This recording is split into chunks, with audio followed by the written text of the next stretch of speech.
Welcome to the Renaissance, Ray. We're Back, back. baby.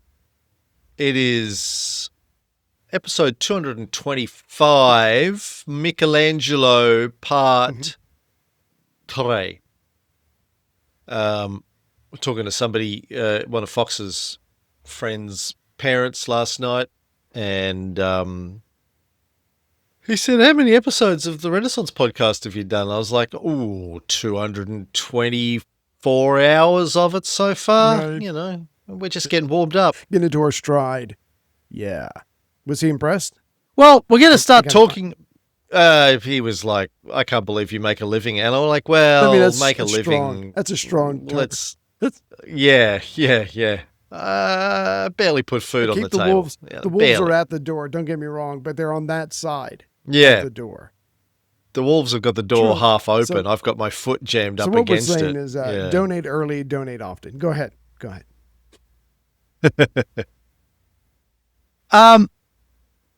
So where we left off last time, Michelangelo, still a teenager. He's living in the Palazzo of Lorenzo de Medici, which, look, it's not It's bad. good Like takes. it sounds gay, but he's, and it probably is, Right. but he's, he's living in the house of the richest man in Florence, learning his trade, Absorbing. and the earliest work, Yeah. absorbing Everything. Oh my art, God. Literature, culture, penises, humanism. human penis, whatever. The earliest, and it's at this time that he's doing his art, and some of it has survived. We're going to talk over the next couple of episodes. We're going to talk about a couple of the earliest works that Michelangelo did, and perhaps unsurprisingly, pretty fucking For a impressive. 15-year-old, for a 16, yeah, I'd say so. I'm still trying to find my belly Yeah. button at age 15. Yeah, well, for Anyway, that's anyone, true. really. Good Yeah, point. Good point. yeah. It turns Yeah. out he was a prodigy. Right. The earliest work of Mickey's that survives, anyway, is known as Madonna of the Stairs or Madonna of the Steps or Madonna della Scala, if you want to be Italian Sure. about it. We know of a lost work, The Head of a Faun, but it is, as I said, Right. lost. It's from like this period a little bit earlier, but his first surviving work is this Madonna della Scala. It's a sculpture in marble, sculpted when he was 15 or 16, as a copy of another work, an older work, but with some of his own ideas and alterations, Yeah. which go on to become standard ways of doing things, depicting things afterwards in the Renaissance. So he's 15 or 16, fucking around on a piece of marble. And it was fascinating for me to read, Ray, that most people doing your bas reliefs, your Right. sculpting in this day and age, your Ghiberti or your Donatello, they're doing it in bronze, but bronze See, more yeah. expensive than he's- marble. See, I think Right. marble, I Expensive. think tier one, Yeah, like expensive. countertops. Just I can't. To Michelangelo, you just go and pull it up out of the ground. Bronze. Like he grew up. Bronze. Yeah. Yeah. But Bronze requires human involvement. Marble, it's like picking up a rock. You just go pick up a rock it's out a of the big quarry. rock, but it's still just a rock. Yeah. Heavy. Yeah. No, I mean, it certainly is impressive. Go ahead. Sorry. So he just gets this piece of marble and he starts fucking around on it. Now, according to Vasari in his biography, it was the creation of this work that secured Michelangelo the patronage of Lorenzo de Medici. But I'm of the understanding that he was already living there. So I don't know what the difference between living there and the patronage of him is, but also Vasari, just made stuff up. Even Michelangelo didn't like Vasari's telling of the story, as we know. He exaggerated as was his want. But I like to think of it as I think you're right. Michelangelo was already there because his father worked very strenuously to slide him under the door. But producing something like this so early on, getting there, I'm sure he got invited to the dinner table if he wasn't already being invited to the dinner table, even though he's 15 and Lorenzo's hanging out with probably older, more erudite man. I'm sure this got him, the front row. So again, 15, 16 years old, I'm sure there was a degree of planning it out. There was a degree of drawing it, but this does seem to have happened, to have been created early on when he got there. And maybe he knew what was expected of him, but I get the sense that he was itching to get his hands on some marble and to start doing something like this. We'll show you a picture of it. I'll see if I can do this. I haven't tried to do this on this thing before, but I should be able to show a picture. There you go. Can you see that? Yes. That should be coming up on our screen. Look at that. We can include this in for the people watching our YouTube, and if you're not, then watch it. This is a picture of the sculpture Madonna della Scala. We will talk about it in a sickening amount of detail in a second, but this is how you get to see what it looks like. Well, I'm glad you said that, because remember when we got near the end of where we were talking about the capture of Jerusalem, people wanted us to get back to the art. They're like, oh my God, where's the art? So here we are, and we're going to drill down into a couple of pieces. But again, just remember this is a 15 and 16-year-old doing this. So when you see these images, just have some respect, because the boy was amazing. Yes. So, yeah, people got sick of us talking about cannibalism. I don't know why. In the taking of Jerusalem. I don't know. I don't know why. I was down for the cannibalism, Christian cannibalism, nothing sexy. We sunk our teeth into it. I don't know what more we could have done. Nice.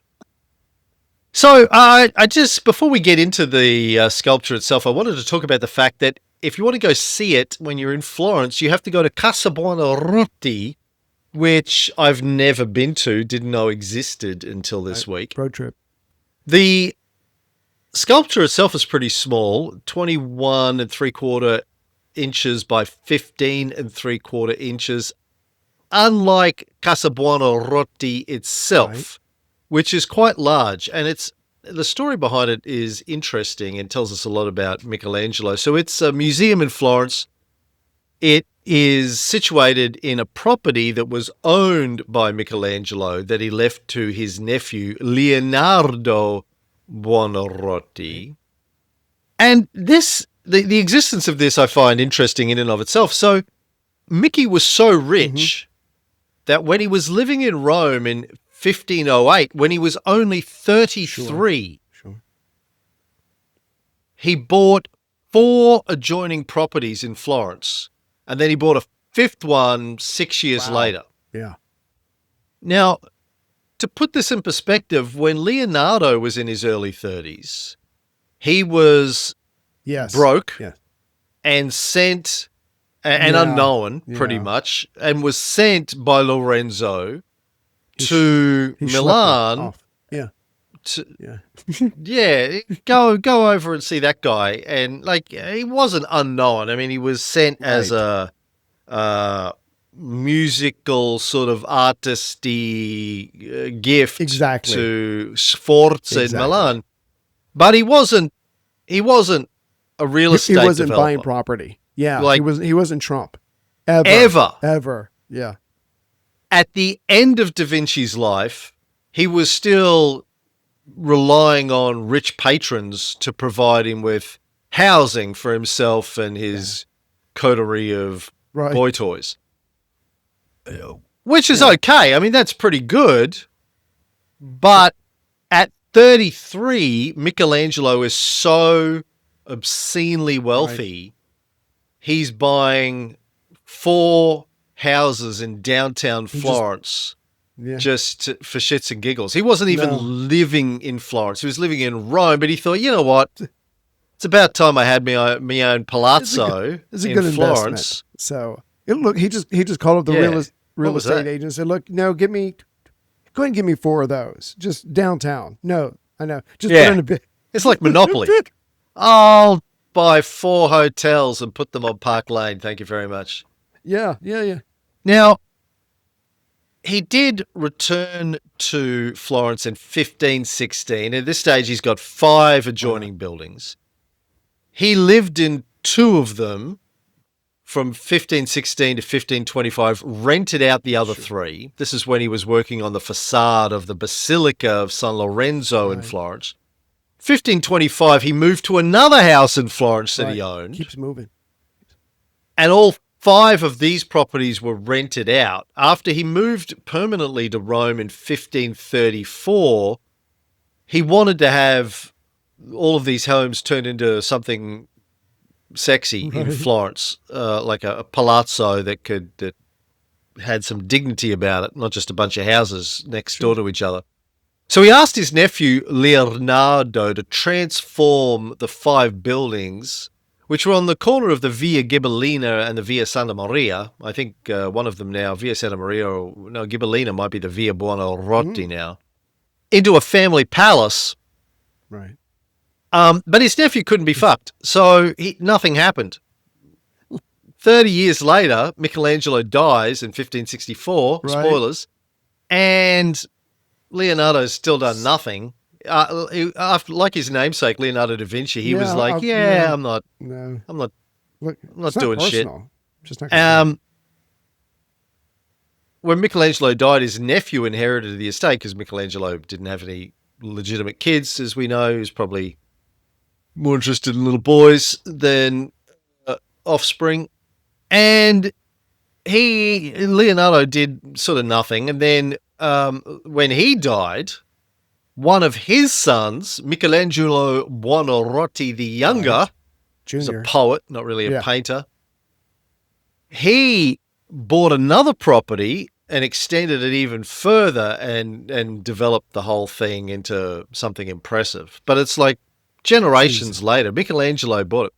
But at 33, he's buying up property like Crassus. But he had a shit ton of money, but didn't live large. Leonardo, this is fascinating because Leonardo, we know, despite the fact that he wasn't wealthy, whatever money he did get, he spent it on clothes and had to parties and gave it away to friends. He was dressing for the job he wanted. He dressed well. Yeah. Dressing for the boys he wanted. Leonardo liked to dress up. He liked to spend his money, liked to give it away. Yeah. Michelangelo, according to his contemporaries, looked like a hermit who lived under a bridge. Rob you. He looked like a robber. Yeah.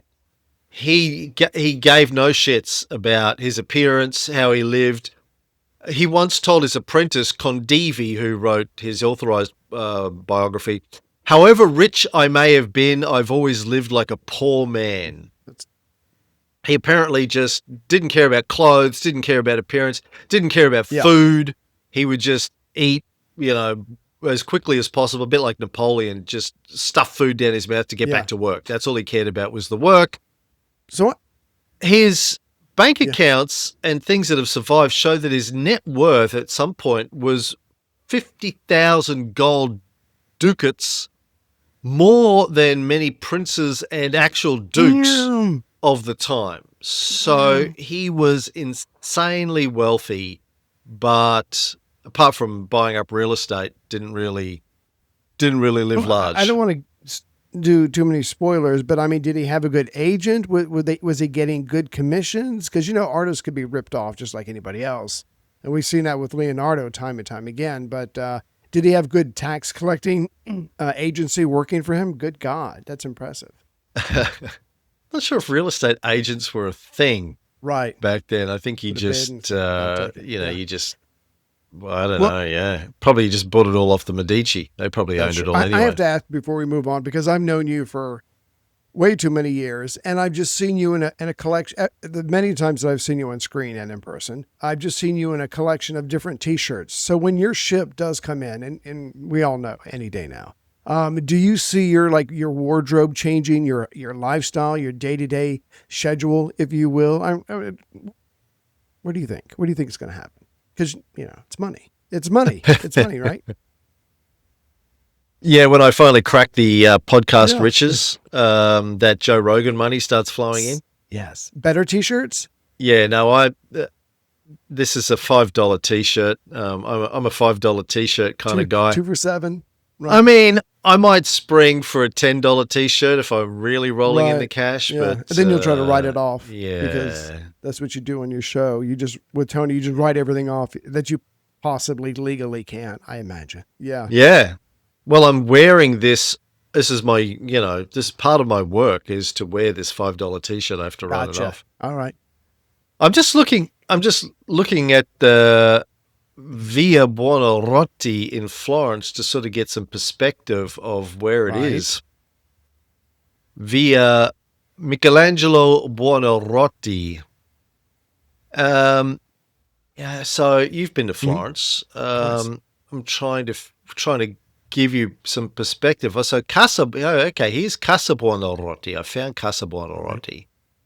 Okay, it is on the Via Ghibellina still, on the corner of the Via Ghibellina and the Via Michelangelo Buonarroti. It's quite close to a club called Queer. Yeah, sure. Which I know you know really well. On the Borgo Allegro. Yeah, no, you think I'm joking, but the second time, just to make sure the first time wasn't a fluke. Very close to Santa Croce, the Basilica di Santa Croce.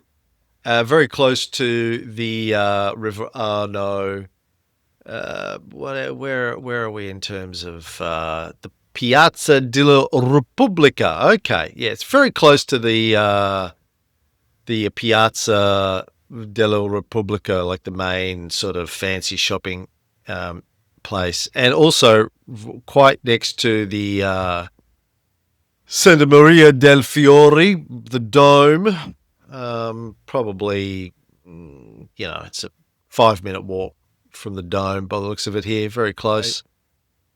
So next time we go to Florence, Ray, people keep asking me, people keep emailing me. It's also close to the tomb of Michelangelo too, which is in the Basilica di Santa Croce di Firenze. People keep asking me when we're going to do another European tour, and I keep saying we're not. Like, it's just Ray and I, romantic trip next time to Florence. Off, I think, is they're going to be the name of the tour.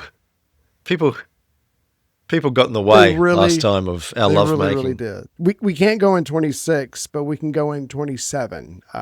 So Sophie's graduation trip is next. Anyway, we'll work it out. Yeah.